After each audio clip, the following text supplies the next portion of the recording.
bien-aimés, nous allons parler de ce thème très intéressant qui s'intitule « La puissance des prémices ». C'est quoi donc cette puissance-là?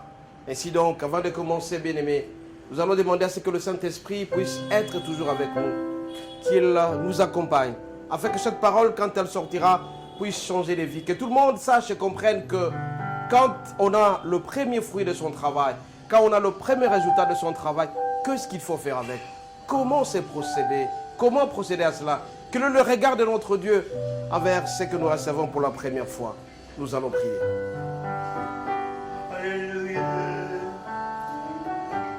Oh Jéhovah. Oh Jéhovah, Baba. Ah Jéhovah, Baba. Oh Jéhovah, Shama. Oh Sama Vitumba Nangaya. Oh Samuna Nangaya. Oh Hosali Kolo.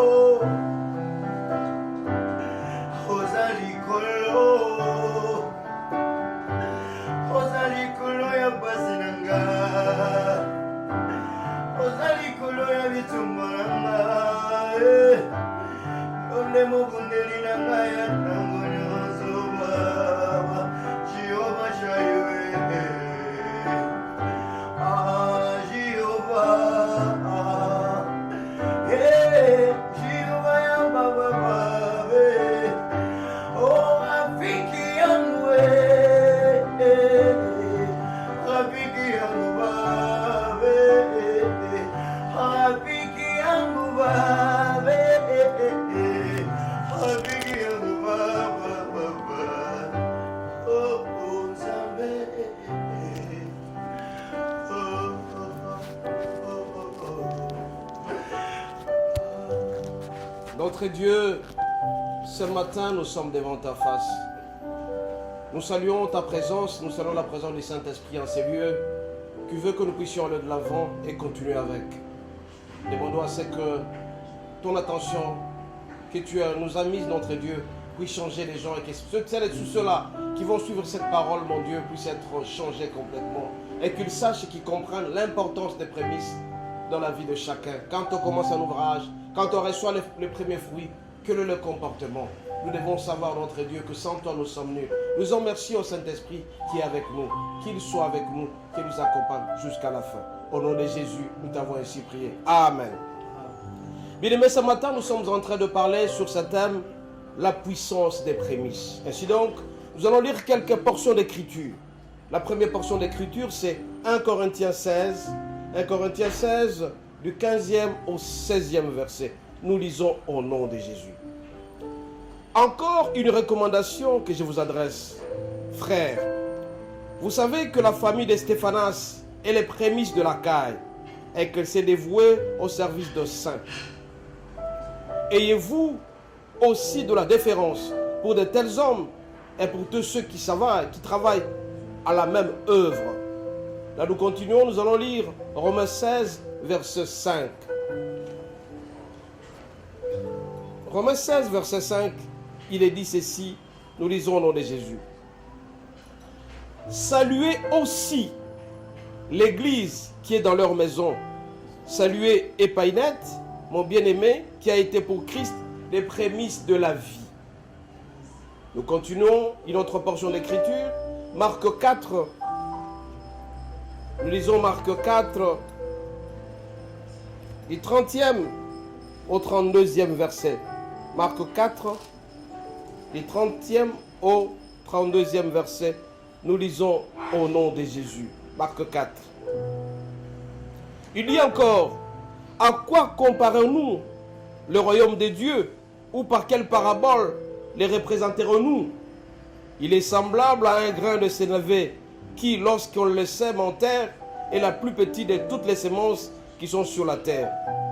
Mais lorsqu'il a été sémé, il monte, devient plus grand que tous les légumes et pousse des grandes branches, en sorte que les oiseaux du ciel peuvent habiter sous son ombre. Bien-aimés, ce matin, nous sommes en train de parler de puissance des prémices. Je vous ai dit que les prémices, ce sont les premières manifestations de quelque chose de très important. le premier fruit de son travail, le premier salaire dans une œuvre. Ceux qui commencent là, on les appelle les prémices.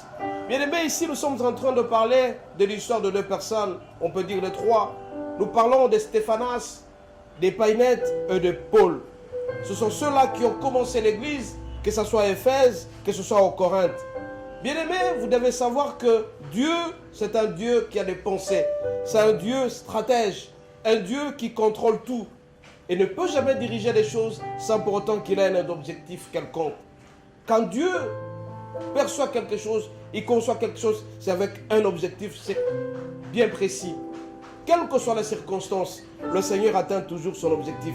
Quand il fixe ses objectifs, bien aimés, le Seigneur atteint toujours ses objectifs. Ici, on nous dit, bien aimé, que Stéphanas, quand nous lisons dans 1 Corinthiens 16, du 15e au 16e verset, c'était lui la prémisse. C'est lui qui devait commencer l'ouvrage de l'œuvre de Dieu. Et il était là comme étant la première famille. Si vous parcourez 1 Corinthiens 16, 1 Corinthiens 16 du 15e au 16e verset, qu'est-ce qu'on nous dit, bien aimé? Que Stéphanas était la prémisse, c'était l'unique famille qui devrait commencer l'œuvre de Dieu. Parce que quand Paul est arrivé, il avait fait tout le monde en train de prier les idoles.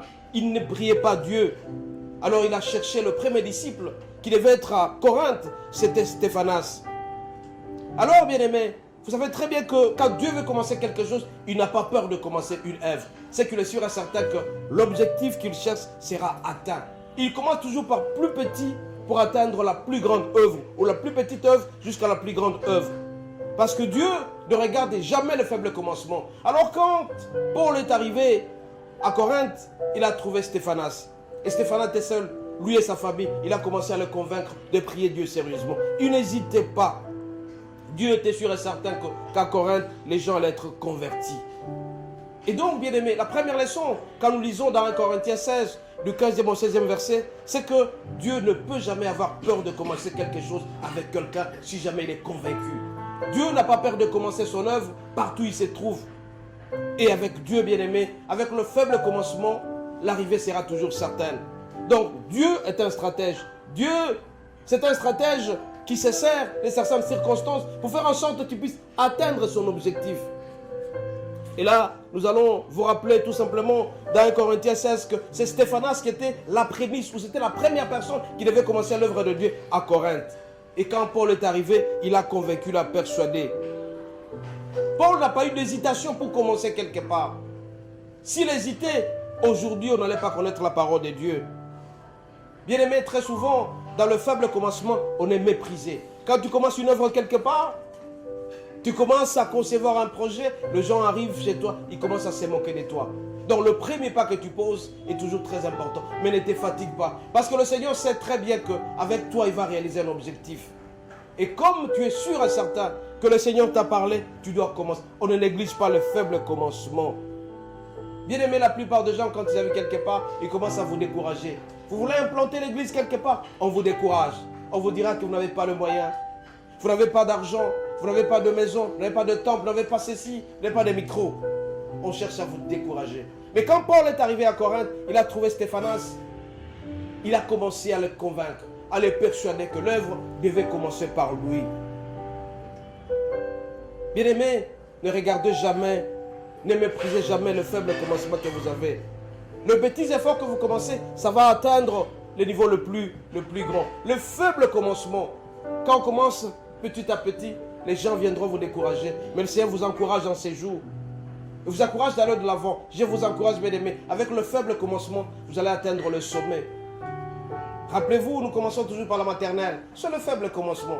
Et aujourd'hui, de la maternelle, il y a des gens qui sont devenus des chefs, de ministres, etc. On ne méprise pas les faibles commencements. Il faut toujours encourager quelqu'un à aller de l'avant. Bien aimé, regardez que l'aigle, quand l'aigle voyage, il va très haut, il voit très loin. Toi aussi, mon bien-aimé, quand tu commences, ne néglige pas le faible commencement. Dans la petitesse, bien-aimé, se cachent de grandes choses. Toute personne, quand il commence quelque part, il doit être sûr et certain qu'il va réaliser l'essentiel parce qu'il est avec Dieu. Dieu est un stratège, bien-aimé. Regardez Stéphanas, qui était au début. de l'œuvre de Dieu, que Paul l'a rencontré, il lui a donné la matière pour dire que tu dois prier le Seigneur, tu dois prophétiser que Seigneur, Christ est Seigneur et Sauveur. Et il l'a fait, il a réussi le pari, bien-aimé. Ce matin, bien-aimé, je vous en supplie d'être toujours attachés. Vous commencez une entreprise, ne vous découragez pas. Vous commencez une entreprise, allez de l'avant, et vous allez voir que vous allez réussir votre part. Nous allons prier.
Tendre Père, ce matin, tu nous apprends que nous devons être déterminés par rapport aux prémices.